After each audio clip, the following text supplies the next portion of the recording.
చూస్తున్నాం. గాజుల Ramaram LN bar వద్ద నిన్న రాత్రి కాల్పులకు పాల్పడ్డ నరేష్ ఇంకా పరారీలోనే ఉన్నాడు. బార్లో రివాల్వర్తో గాల్లో 3 రౌండ్లు కాల్పులు జరిపాడు నరేష్. దీంతో బార్ సిబ్బంది భయంతో పరుగులు తీశారు. బార్ మేనేజర్ నిశాంక్పై దాడికి పాల్పడడంతో అతనికి తీవ్ర గాయాలయ్యాయి. దీనిపై కేసు నమోదు చేసిన పోలీసులు దర్యాప్తు చేస్తున్నారు.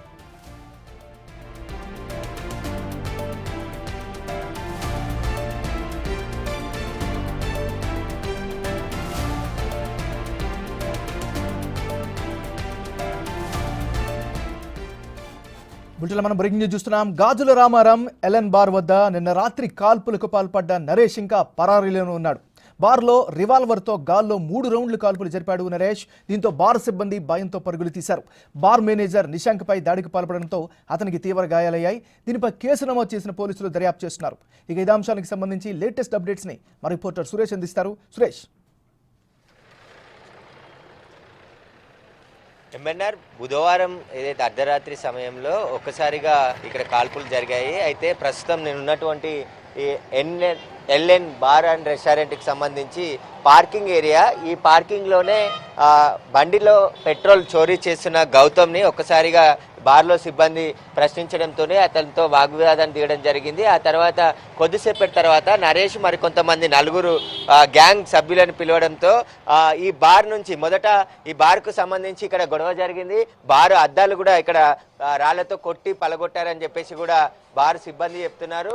ఇందులో పనిచేసే క్యాషియర్కి సంబంధించి అతనిపై కూడా దాడికి ప్రయత్నించడంతో అందరూ ఎవరైతే ఉన్నారో ఇక్కడ పనిచేసే సిబ్బందితో పాటు వారందరికీ కూడా గాయాలయ్యాయని చెప్పేసి కూడా చెప్తున్నారు. అయితే ఆ తర్వాత గంట సేపటి తర్వాత కొద్దిసేపటికే నరేష్ మరో 4 మిత్రులు, వారి మిత్రులందరూ కూడా ఇక్కడికి వచ్చి దాడి చేసే ప్రయత్నం చేశారని చెప్పేసి కూడా చెప్తున్నారు. ఆ తర్వాత నరేష్ ఒక్కసారిగా కారులో నుంచి తన రివాల్వర్ తీసి మొదట గాల్లోకి కాల్పులు జరిపాడు. ఆ తర్వాత పూర్తిగా ఎవరైతే వీళ్ళు అడ్డుకుంటున్నారో వారిపైన కాల్పులు జరిపే ప్రయత్నం చేశారు. కానీ అవి పక్కకి వెళ్ళాయి. మొత్తం 4 రౌండ్ల కాల్పులు జరిపారని చెప్తున్నారు. కొద్ది దూరం, ఎందుకంటే ఇక్కడే రోడ్డు, ఇది గాజుల రామారంకి వెళ్ళే రోడ్డు జీడిమెట్ల నుంచి. ఇక్కడ తన గౌతమ్కి సంబంధించిన బండ్లో పెట్రోల్ అయిపోవడంతో ఇక్కడ బార్ దగ్గర ఉన్నటువంటి బండ్లో నుంచి పెట్రోల్ చోరీ చేసే ప్రయత్నం చేస్తుండగా మొదట గొడవ చెలరేగింది. ఆ తర్వాత నరేష్ వచ్చి ఫైరింగ్ చేశాడు. ఆయన స్థానిక ఇక్కడ లోకల్గా లీడర్గా ఉన్నాడని చెప్పేసి కూడా చెప్తున్నారు.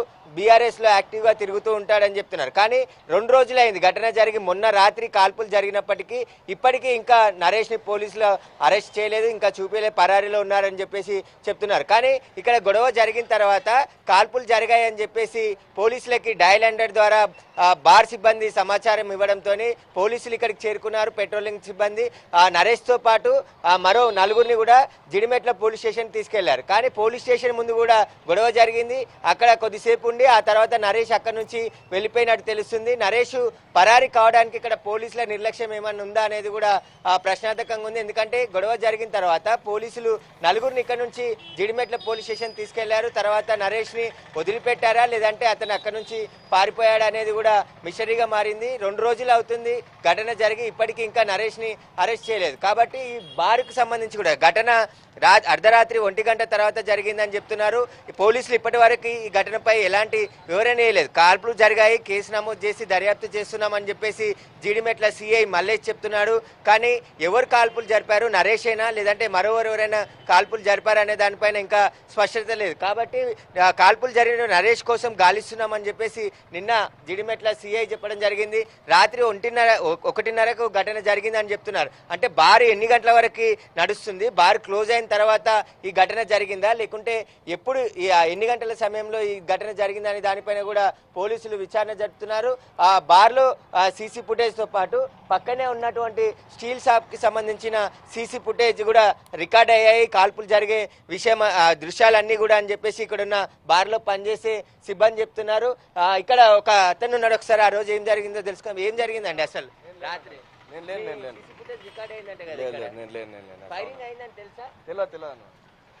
ఇక్కడ ఇదైతే కెమెరా ఉందో ఆ కెమెరాలోనే ఇక్కడ ఫైరింగ్ అయ్యే విజువల్స్ కూడా రికార్డ్ అయ్యాయి. వాటిని పోలీసులు తీసుకెళ్లారని చెప్తున్నారు. కాబట్టి నరేష్ ఫైరింగ్ చేసుంటే ఇంకా ఎక్కడికి వెళ్ళాడు నరేష్ అనే దానిపైన ఇక్కడున్న బార్లో పనిచేసేవారు కూడా ఒక్కసారిగా ఆందోళనకు గురయ్యారు. ఆ రోజు రాత్రి ఫైరింగ్ చేస్తాడని ఎవరు కూడా ఊహించలేదు. కానీ మద్యం మత్తులో తన దగ్గర ఉన్న రివాల్వర్తోని మొత్తం 4 రౌండ్ల కాల్పులు జరిపినట్టు ఇక్కడున్న ప్రత్యక్ష సాక్షులు చెప్తున్నారు.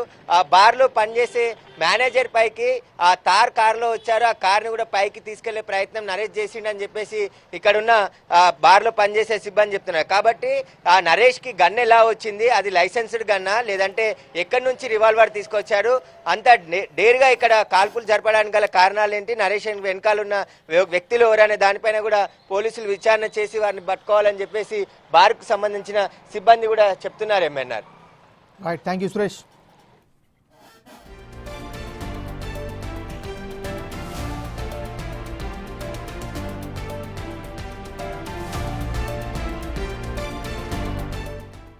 బుల్షన్లో మరో బ్రేక్ న్యూస్ చూస్తున్నాం. రాజమండ్రి సెంట్రల్ జైలు వద్ద కిడ్నాప్ కలకలం రేపింది. అప్పుడే బెయిల్పై విడుదలై వచ్చిన సంజయ్ అనే వ్యక్తిని కొంతమంది దుండగులు కిడ్నాప్ చేశారు.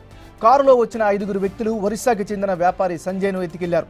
ఆర్థిక లావాదేవీల కోణంలో కిడ్నాప్ చేసి ఉంటారని పోలీసులు అనుమానిస్తున్నారు. ఈ ఘటనపై పోలీసులు లోతైన దర్యాప్తు చేస్తున్నారు.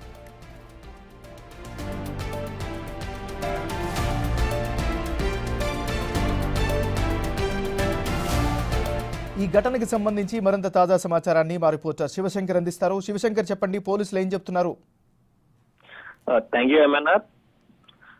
అయితే ఈ ఒరిస్సాకి చెందిన సంజయ్ అనే వ్యక్తి గత కొంతకాలంగా చేపల వ్యాపారం చేస్తూ ఇక్కడైతే జీవనం సాగిస్తూ ఉండేవాడు. ఏదైతే కోనసీమ, కాకినాడ ఈ జిల్లాలకు సంబంధించి చేపల చెరువుల దగ్గర నుంచి కూడా చేపలు కొని ఎక్స్పోర్ట్ చేస్తూ ఉంటాడు. అయితే ఈ నేపథ్యంలోనే కొంతమందికి డబ్బులు ఇవ్వాల్సిన పరిస్థితి ఉంది. ఎందుకంటే మొదట్లో ఇతను వ్యాపారం బాగానే చేసేవాడు, చేపలు తీసుకున్న వెంటనే డబ్బులు ఇచ్చేవాడు. నెమ్మదిగా వాళ్ళు నమ్మబలికిన తర్వాత సుమారుగా కోనసీమకు సంబంధించిన వారికి 7 కోట్ల రూపాయల వరకు బకాయిలు పెట్టినట్టుగా తెలుస్తుంది.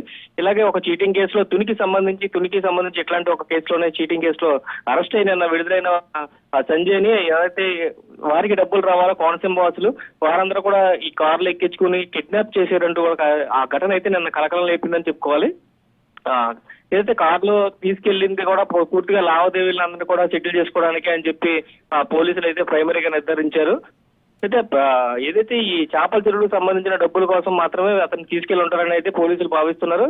అయితే పోలీసులు మొత్తం 3 బృందాలుగా విడిపోయి ఎవరైతే బాధితులు ఉన్నారో ఆ బాధితుడిని కాపాడేందుకైతే ప్రయత్నాలు చేస్తున్నారు. Right, thank you.